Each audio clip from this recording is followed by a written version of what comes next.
Mwaramutse neza mwese abari hano, ubu aka kanya tugiye gusenga, tugiye guhamagara Yesu Kristo amanuka abane natwe kandi atwiteho kandi atugirire neza.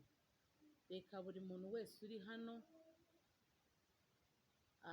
ahumbye amaso yerekeze umutima we kuri Yesu Kristo, kuko Yesu Kristo yaratubwiye ngo munkunde n'umutima wanyu wose, ngo kandi itegeko rirusha kuremera rikubiyemo ya mategeko yose Mose yigishije ni urukundo, ni ukugerageza, ni ugukunda mugenzi wawe nk'uko wikunda. Niyo mpamvu iryo tegeko riruhije.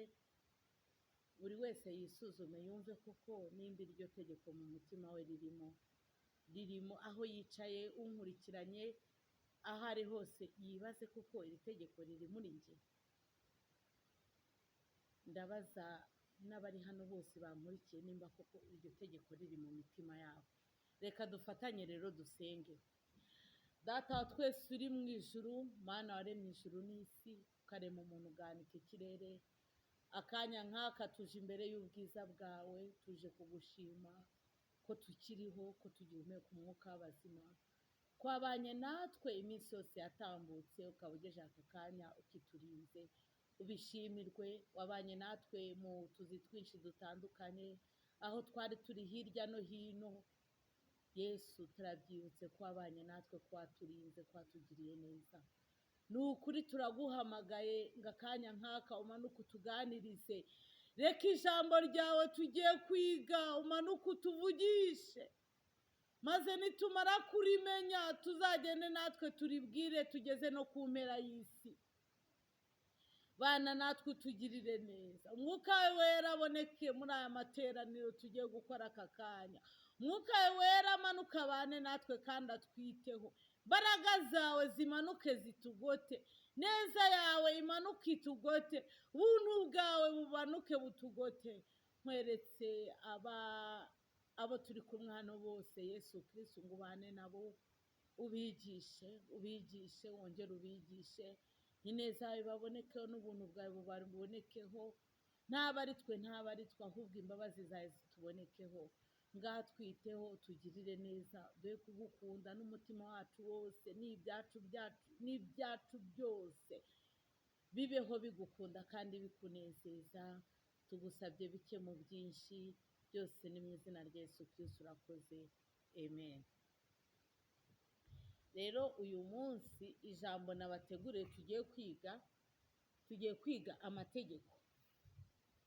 Hari ibyo Mose yategetse Abisiraheli, hari ibya kera, hari amategeko ya kera yahozeho kera, ariko uyu munsi wa none ayo mategeko Yesu Kristo yaje kuyasohoza.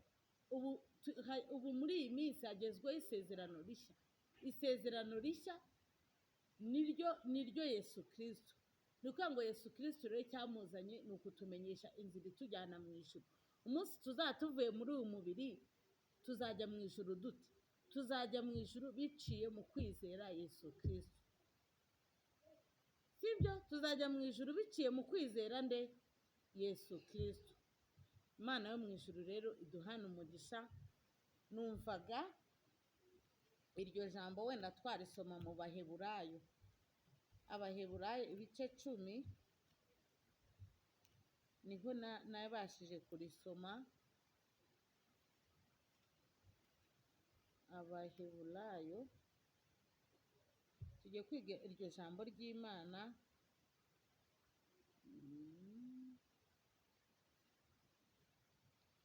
Abaheburayo ibice 10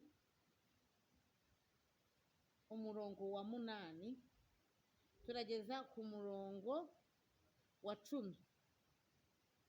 Ngo nzanwe no gukora ibyo ushaka. Amaze kuvuga ibyo, ngo ibitambo n'amaturo n'ibitambo byokejwe n'ibitambo by'ibyaha ntiwabishatse kandi ntiwabyishimiye. Ni ukuvuga ngo hari ibitambo kera batambaga kugira ngo Uwiteka abishimire.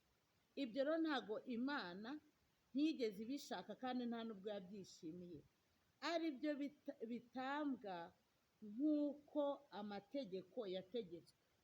Mu mategeko ya kera bategekaga ko hagomba kubaho ibitambo. Muranyumva? Mu mategeko ya kera bavuga ko hagomba kubaho ibitambo tugatamba, ariko ibyo ngibyo ntabwo Imana ntabwo ibyo bitambo yigeze ibyishimira. Ntiwabishatse kandi ntiwabyishimiye, ari byo bitambwa ku bw'amategeko. Ibyo byatambaga ku bw'amategeko. Ngo aherako aravuga ati, mwumve Yesu Kristo uko yavuze, dore nzanywe no gukora ibyo ushaka.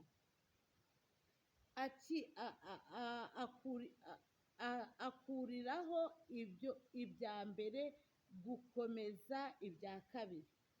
Uko gushaka kw'Imana niko kwatumye twezwa, tubiheshejwe n'uko umubiri wa Yesu watambwe rimwe gusa ngo bibe bihagije iteka. Umubiri wa Yesu Kristo watambwe rimwe gusa ngo ibyo ngibyo biba bihagije iteka, bivuga ko nta bindi bitambo bizongera kubaho. Rero uko kuntu Yesu Kristo yatambye umubiri we gusa byatumye twebwe duheshwa gukizwa, duheshwa ubugingo. Bivuga ngo tugomba kwizera Yesu Kristo, tukamukundisha umutima wacu wose n'ubwenge bwacu bwose ndetse n'ibyo dutunze byose. Ibyo ngibyo rero yasize avuze ngo tujye duterana. Muri uko guterana buri muntu wese ahugura undi, ngo kandi duterane tumwibuka, ngo maze nitumara kumumenya tuzagende tujye ku mpera y'isi, tugende tubwiriza ubutumwa bwiza. Niyo mpamvu nanjye nafashe aka kanya ko kuza kuri BTM TV ngo abankurikirana bagire kumenya Yesu Kristo. Ijambo ry'Imana ritubwira ko Imana ikunda abayikunda kandi abayishakana umwete bazayibona, kandi k'ubukire n'icyubahiro biriwe. Nidukunda Yesu n'ubwenge bwacu bwose, ubukire n'icyubahiro bizajya iwe. Reka dukomeze hano muri Timoteyo igice cya mbere umurongo wa 8. Ngo icyakora tuzi ko amategeko ari meza, kuko iyo umuntu ayagenjeje uko bikwiriye amategeko. Kandi tuzi ko amategeko atashyiriweho umukiranutsi, keretse abagome n'ibigande n'abatubaha Imana n'abanyabyaha n'abatarabera n'abatita ku by'Imana n'abakubita ba se na ba nyina n'abicanyi n'abasambanyi n'abagabo b'ibigande n'abanyaga abantu bakabagura n'ababeshyi n'abarahira ibinyoma. Urumva, n'abarahira ibinyoma n'ibindi byose bidahura n'inyigisho nzima zihuje n'ubutumwa bwiza bw'ubwiza